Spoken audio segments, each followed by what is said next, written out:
Unless we can make carpets sustainably, perhaps we don't have a place in a sustainable world, but neither does anybody else making products unsustainably.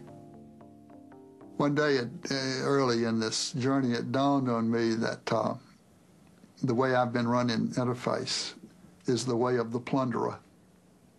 Plundering something that's not mine, something that belongs to every creature on earth. And I said to myself, my goodness, the day must come when this is illegal, when plundering is not allowed. I mean, it must come. So I said to myself, my goodness, someday people like me will end up in jail. The largest institution on earth, the wealthiest, the most powerful, the most pervasive, the most influential, is the institution of business and industry, the corporation, which also is the current present-day instrument of destruction. It must change.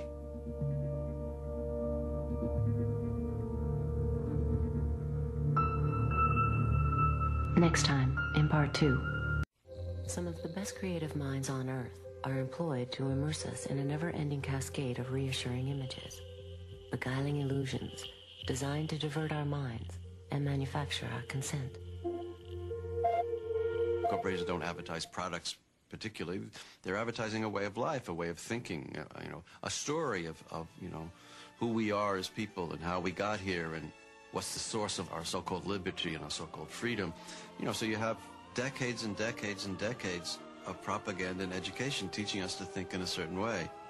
When applied to the large corporation, it's that the corporation was inevitable, that it's indispensable, that it somehow is remarkably efficient, and that it is responsible for progress and a good life. The Corporation Part 2, Planet Inc. Tonight on The View from Here.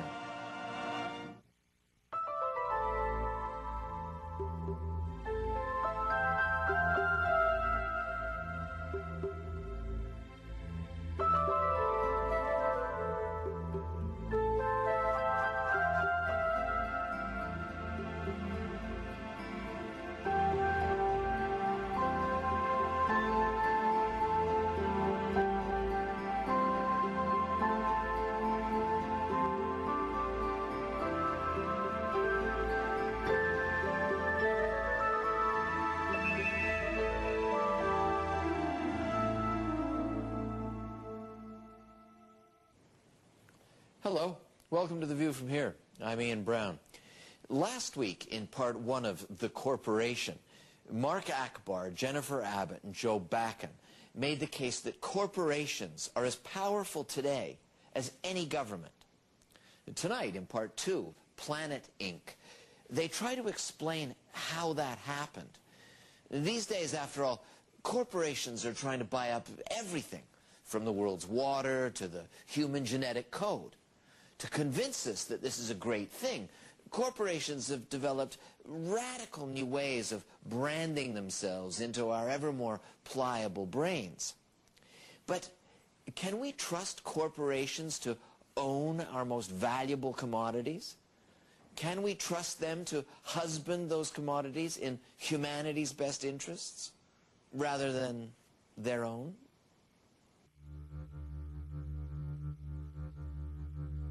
In part 1 of this 3-part series, we saw how the modern business corporation was ingeniously designed to create wealth for its owners, while allowing them to escape responsibility for many of its harms.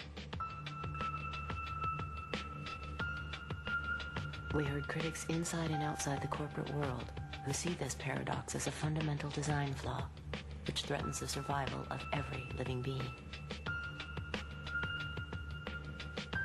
Before we sample their proposed remedies, we consider the impacts of the corporation's relentless advance into every sphere of life, from the outer reaches of the atmosphere to the innermost depths of our DNA.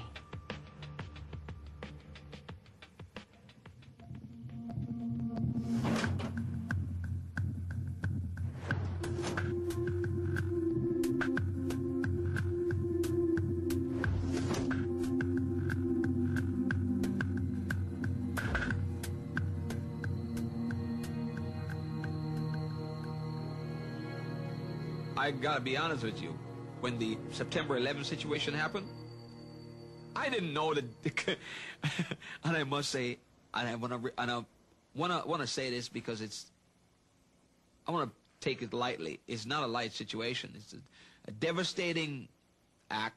It was really a bad thing. It was one of the worst things I've seen in my lifetime, you know. But I will tell you, and every trader will tell you, who was not in that building, and who was buying gold and who owned gold and silver, that when it happened, the first thing you thought about was, well, how much is gold up? The first thing that came to mind was, my God, gold must be exploding. Fortunately for us, all our clients were in gold. So when it went up, they all doubled their money. All I could think about was getting them the hell out. I mean, until we found out the building was collapsing. But before the building collapsed, all we were thinking about was, let's get those clients out. They've all doubled their money. Unfortunately, we couldn't get them out right then because the markets closed right afterwards. And then in the next couple of days, we got them all out. They all doubled their money. Everybody doubled their money. It was a blessing in disguise. Devastating, crushing, heart-shattering, but on a financial sense, for my clients that were in the market, they all made money. Now, I wasn't looking for this type of help. But it happened. When the U.S. bombed Iraq, back in 1991, the price of oil went from $13 to $40 a barrel, for Christ's sake. Now, we couldn't wait for the bomb to start raining down on Saddam Hussein.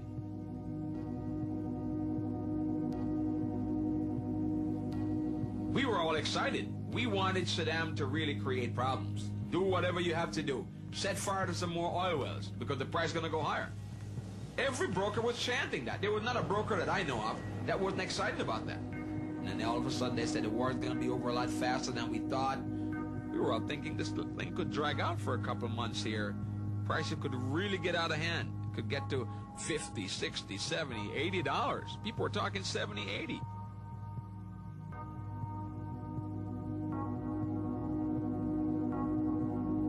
But we were excited about it because this was a disaster. This was something that was, you know, catastrophe happening, bombing, wars. In devastation, there is opportunity. The pursuit of profit is an old story, but there was a time when many things were regarded either as too sacred or too essential for the public good to be considered business opportunities. They were protected by tradition and public regulation.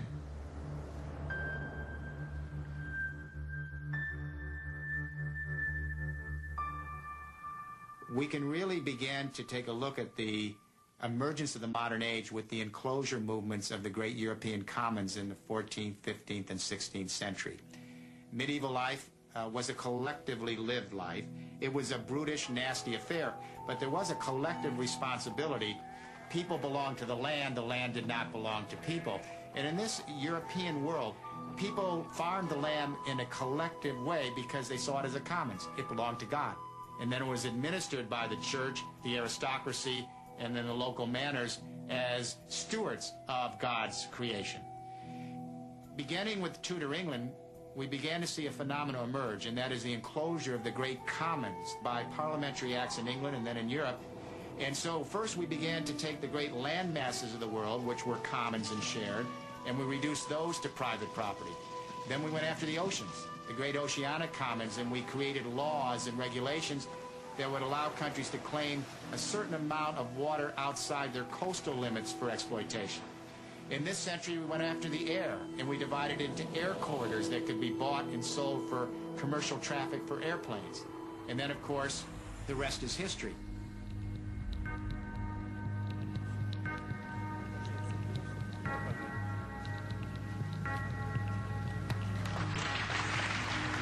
With deregulation, privatization, free trade, what we're seeing is yet another enclosure and, if you like, private taking of the commons. One of the things I find very interesting